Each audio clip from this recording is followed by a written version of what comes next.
తమిళనాడులో cinema, politics కలిసిమెలిసి నడుస్తుంటాయి. కరుణానిధి మొదలు కార్తీక్ వరకు సినిమాల నుంచి వచ్చిన వాళ్లే.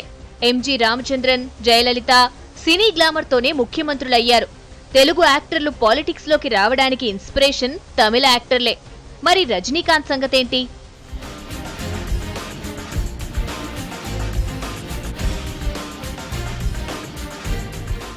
కోట్లలో ఫ్యాన్స్ ఉన్న రజనీకాంత్ కూడా పాలిటిక్స్ లోకి వచ్చేస్తాడని చాలా మంది అనుకున్నారు. 2016 ఎలక్షన్లలో బీజేపీ తరపున పోటీ చేస్తాడని లెక్కలేసుకున్నారు. కానీ రజనీ రాలేదు.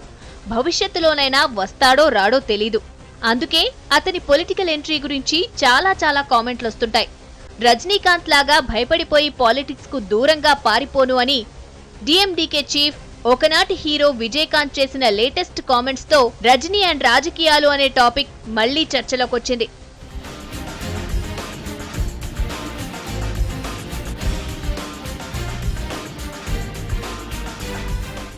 ఎంజి రామచంద్రన్ కి ఉన్నంత ఫాలోయింగ్ ఈవేళ రజనీకాంత్ కుంది.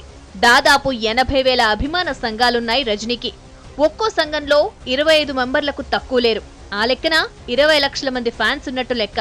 వీళ్లంతా అఫీషియల్. అభిమాన సంఘాల్లో లేని వాళ్లు మరో 2 కోట్ల మందైనా ఉంటారు. రజనీ చిటికేస్తే చాలు ఏం చేయడానికైనా వీళ్లు రెడీ.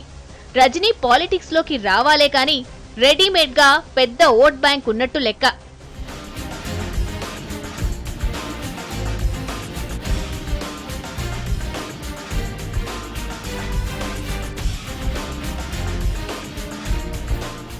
కానీ రజనీకి రాజకీయాల విషయంలో ఏవో డౌట్స్ ఉండుండాలి.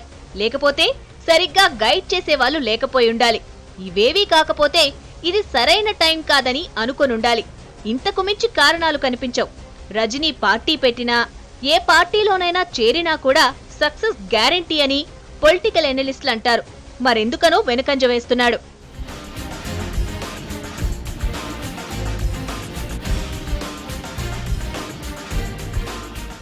అంతెందుకు, 1996లో రజనీకాంత్ మాట్లాడిన ఒక్క డైలాగ్తో సీన్ మారిపోయింది.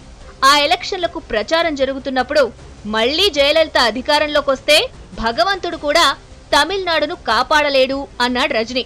అంతే, ఆ ఎన్నికల్లో జయలలిత పార్టీ అన్నాడీఎంకే ఘోరంగా ఓడిపోయి డీఎంకే తమిళ మానిల కాంగ్రెస్ కూటమి గెలిచేసింది.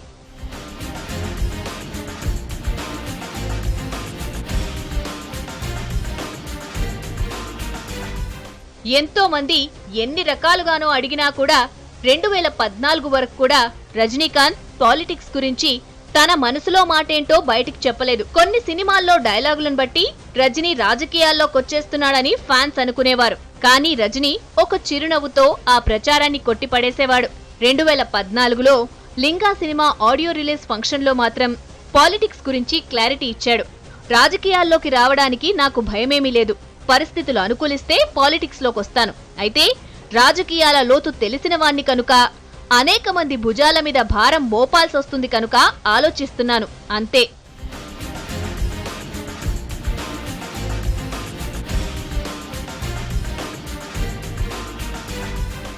రజనీకాంత్ ను బీజేపీలోకి తీసుకొచ్చి అతని తోడ్పాటుతో ఈ ఏడాదే తమిళనాడులో పాగా వేయాలని ఆ పార్టీ హైకమాండ్ చాలా ప్రయత్నాలే చేసింది. కానీ రజనీ ఒప్పుకోలేదు.